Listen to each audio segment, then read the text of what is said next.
Hi, music makers. I'm sound designer and composer Gary Hibner here from Tuts. And in this video, I'm going to show you how to get interesting hi-hat sounds by using a stereo delay on them. I find this really works well with increasing the interval spacing between the hi-hat patterns, plus helps bounce the sound around in the stereo field. So let me show you how this is done. I've got this drum parts over here.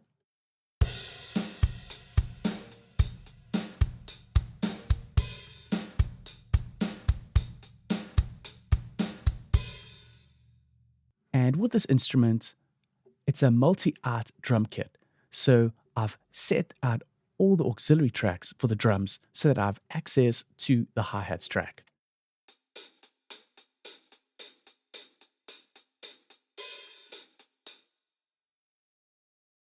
And then on this hi-hats track, let's add a stereo delay.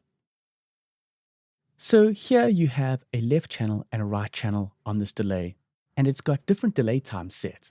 This one's got a quarter note and this one an eighth note. And let me just go in and dial in some of these other settings. I want to use this filter to filter out the low end, so it's just doing the delays on the high end frequency parts. And the same for the right side. And then we can adjust the output mix of the left and right individually. Then what I also want to do is introduce some crossfeed so that a little bit of the left goes into the right and a little bit of the right goes into the left. So now let's take a listen to this part. And you can adjust these filters if you want. If you want less high end coming in, you can filter that out and adjust the levels. So this is it before.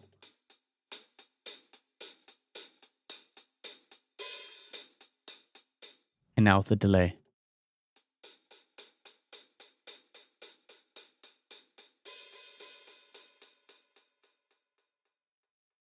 So take a listen to this with the other drum parts in the track.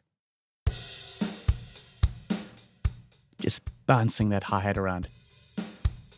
With it bypassed. Now again with it in.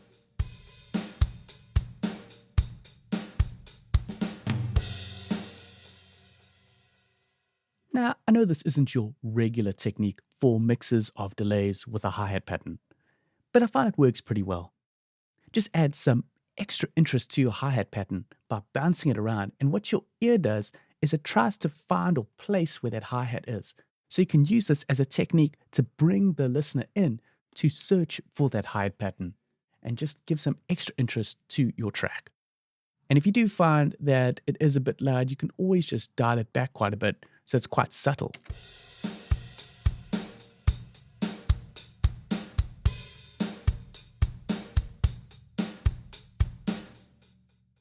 Cool, that's sounding pretty good.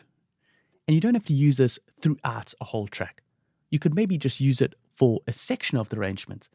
Maybe there's a breakdown for the bridge, and you just want to use this here to give a sort of creative effect just for that section. And even try out some different delay times. So let's take this quarter note up to an eighth note, and then this eighth note up to 16th note.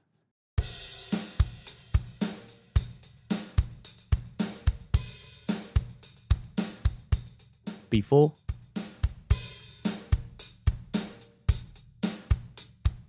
And back in, giving it some more pace.